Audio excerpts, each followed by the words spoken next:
পাঠ করে শোনান। যখন তারা উভয়ে আমি আল্লাহর রাস্তায় কুরবানি করেছিল, তখন তাদের একজনের কুরবানি আমি আল্লাহ তাআলা কবুল করেছিলাম, আর একজনের কুরবানি আমি আল্লাহ কবুল করি নাই। আল্লাহু আকবার। এটার ইতিহাস একটু সংক্ষেপে বলা লাগে। আল্লাহ তাআলার একটা হুকুম ভুলে যাওয়ার কারণে আদম আলাইহিস সালামের বাড়ি ছিল কোথায়? জান্নাতে। জান্নাত থেকে আমার আল্লাহ তাআলা আদম এবং মা হাওয়া আলাইহিস সালামকে আমার আল্লাহ দুনিয়াতে পাঠালেন।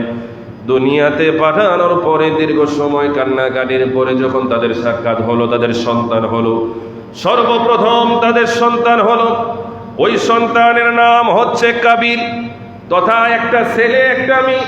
আদম আলাইহিস সালামকে আমার আল্লাহ তাআলা প্রত্যেক সেক্টরে পদক্ষেপে জোড়ায় জোড়ায় সন্তান দিয়েছেন। সিঙ্গেল না, জোড়া জোড়ায় জোড়ায় কিভাবে দিয়েছেন?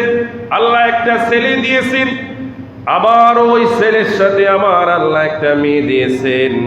আবার পরবর্তী সন্তান যখন আমার আল্লাহ দিয়েছেন মা হাওয়ার ঘরে, আবারও একটা ছেলে আবারও একটা মেয়ে ভাবে একটার পর একটা আমার আল্লাহ জোড়ায় জোড়ায় সন্তান দিয়েছেন। কেন আমার আল্লাহ এই সিস্টেম করলেন? কেননা যেই সময় বাবা আদম এই জমিনে এসেছিলেন, মা হাওয়া মা বাবা ছাড়ার কোনো মানুষ এই মানবীয় ইতিহাসে তথা পৃথিবীর জমিনে ছিল না। কন্যা আল্লাহু আকবার।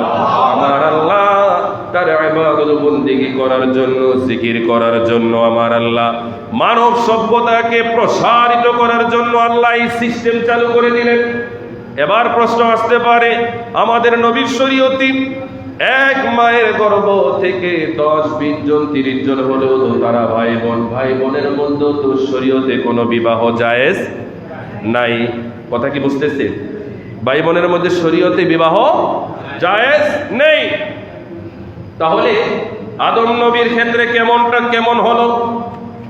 আল্লাহ তাআলা আদম নবীর শরীয়ত একটু ব্যতিক্রম করে দিলেন।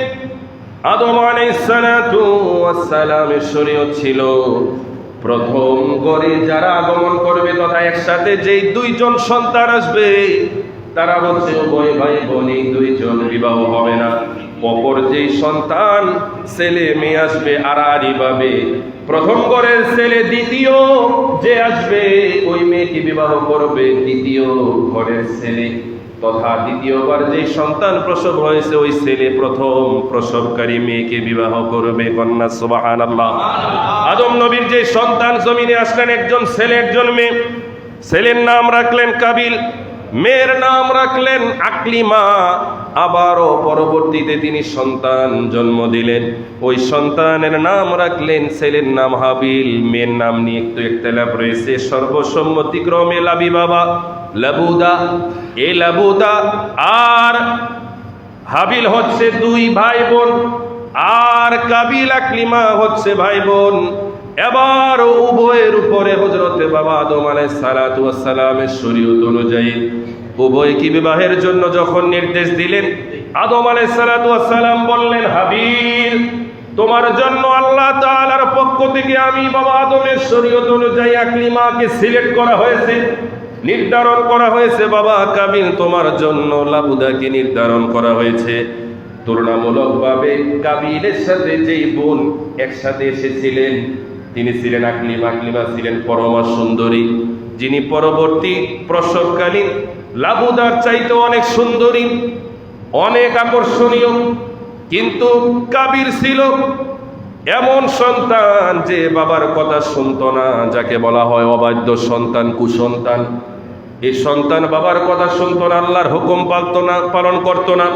আল্লাহ বলে ডাইন দিকে, ওই বান্দা যায় বাম দিকে, বাবা বলে ডাইন দিকে, কুসন্তান যায় বাম দিকে। এরকম সন্তান আছে কি নাই? জোরে বলেন আছে কি নাই? এবার হযরতে বাবা আদম আলাইহিস সালাম যখন উভয়ের বিবাহ নির্ধারণ করে দিলেন, হাবিল মেনে গেল। কাবিল বললেন, না না না, আপনি বাবা আমাদের উপর ইনসাফ করেন নাই, আপনার আল্লাহ আমাদের উপর ইনসাফ করে নাই। আমি কেন সুন্দরী একটা মেয়ে রেখে কেন তার চাইতে একটু দুর্বল বিবাহকে কেন বিবাহ করব? না না না, আমি এই শরীয়ত মানি না, আমি এই নিয়ম পদ্ধতি মানি না। বিবাহ যদি করতে হয় আকলিমাকেই করবো, আর আকলিমাকে যদি আমি বিবাহ করতে না পারি আমার ভাই কেন আমি কাউকে বিবাহ করতে দেব না। কন্যা নাউজুবিল্লাহ।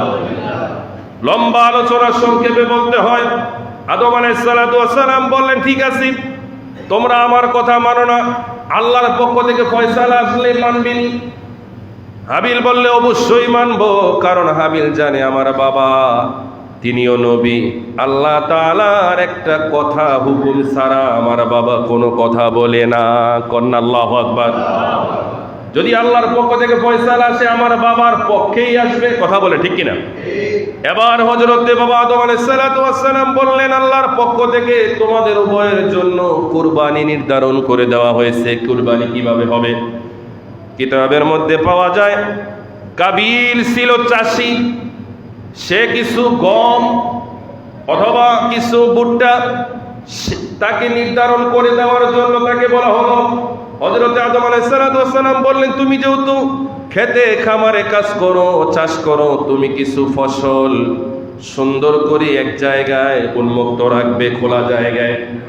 এবং হাবিলকে বলা হলো, তুমি যেহেতু রাখাল, তোমার আয়ত্তে থাকা সব চাইতে সুন্দর একটা পশুকে আল্লাহর জন্য তুমি সুন্দর একটা জায়গায় রাখবে।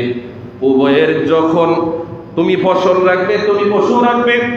ওই সময় কুরবানি কবুলের সিস্টেম ছিল আল্লাহর পক্ষ থেকে একটা আগুনের অগ্নিশিলা এসে যার কুরবানিকে উপরের দিকে নিয়ে যাবে আল্লাহ তাআলা তার কুরবানি কবুল করবে। আর ওই অগ্নিশিখা এসে যার কুরবানিকে মানে যার ফসলটা কিংবা পশুটাকে নিয়ে যাবে না, পুড়িয়ে দিবে না, তার কুরবানি কবুল হবে না।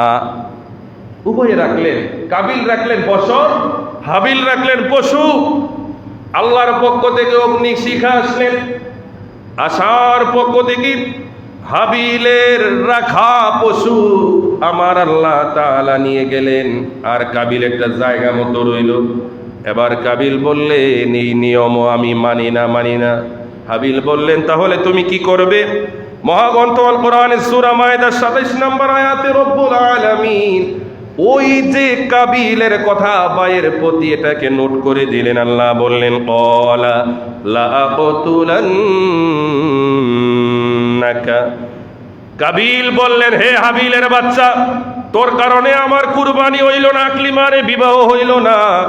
তুই সব চাইতে নষ্টের গোড়া, তুই হচ্ছিস পথের কাঁটা। তোকে যদি হত্যা করে ফেলি, তোকে যদি এই পৃথিবী থেকে যদি বিদায় করে দেই, তাহলে আকলিমাকে বিবাহ করার ক্ষেত্রে আমার আর কোনো বাধা থাকবে না, আমি তোকে হত্যা করব। দেখেন একজন দুশ্চরিত্রা লম্পট ডাকাতের খুনির কথা আর একজন নেককার বান্দার কথার রিপ্লাইটা আপনারা একটু দেখেন। আমরা বললে তো বললাম কি তুই আমারে খুন করবি, আমি তোরে খুন কইরালাম, কথা কর ঠিক কিনা? আমরা এই বললাম না। একজন তাকওয়াবান বান্দা, যারা পরহেজগারী বান্দা, যারা আল্লাহকে ভয় করে নবীর আদর্শ মেনে চলে, তাদের রিপ্লাইটা এমন। এবার হাবিল বললেন, ক্বালা ইন্নামা ইয়াতাকাব্বালুল্লাহু মিনাল মুত্তাকিন। হাবিল বললেন, আল্লাহ ধর্ম বিরোধীর পক্ষ থেকেই তো গ্রহণ করেন। তথা তুমি যখন আমার দিকে ধারালো কিছু নিয়ে হত্যা করার জন্য যখন তুমি আমার দিকে আসবে, আমি তোমার দিকে হত্যা করার জন্য তোমার দিকে আমি পা বাড়াবো না, তোমার দিকে আমি যাব না। আমি আল্লাহকে ভালোবাসি, আল্লাহকে আমি ভয় করি। আমার আল্লাহ এবং আমার বাবার নির্দেশ, কোনো অন্যায় কাজে যেন কোনোদিন কোনো পা না যায়। কন্যা আল্লাহু আকবার। এবার কে শোনে কার কথা?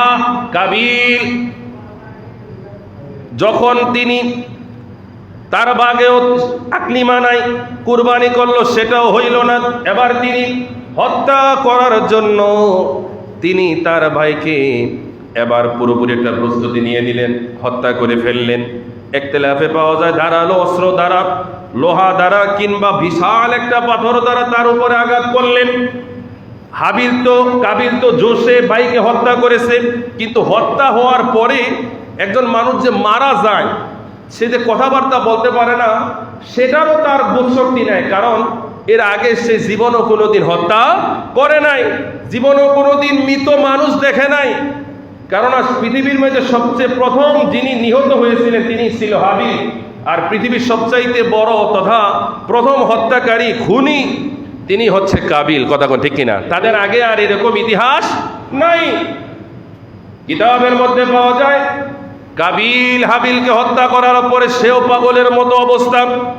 সে যখন বাইরের দেহ থেকে মাথা থেকে রক্ত ঝরতে দেখলেন তিনিও পাগল হয়ে গেলেন। অনেকবার বললেন, ভাই ওঠো ওঠো ওঠো ওঠো, আমি তো বুঝতে পারি নাই, আমি তো বুঝতে পারি নাই, আমি তো বুঝতে পারি নাই। বারবার জাগানোর পরেও সে জাগে না, কি করবি? কিতাবের মধ্যে এসেছে 1 বছর কাঁধে করে এই লাশ নিয়ে সে কি করবে 1 বছর পর্যন্ত ঘুরেছে। অনেকে বলতে পারে যে হুজুর 1 বছরে কি দেহ পচে নাই? না, যে বান্দা অন্যের মানুষ দ্বারা অন্যায়ভাবে নিহত হয় সে শাহাদতের মর্যাদা লাভ করে। আর যারা শহীদ হয়, শহীদদের জন্য মাটিকে আমার আল্লাহ শহীদদের দেহকে ভক্ষণ করা হারাম করে দিয়েছেন। কন্যা আল্লাহু আকবার। হযরতে বাবা আদমের সন্তান হাবিলের দেহ 1 বছর পর্যন্ত যেমনটা তেমনই। এবার আমার আল্লাহ তাআলা 1 বছর পরে হাবিলকে মাটি দিতে হবে, কিভাবে জমিনে দাফন করতে হবে সেই পদ্ধতিটা কাবিলকে শিখিয়ে দিলেন 2টা কাকের মাধ্যমে। কন্যা সুবহানাল্লাহ।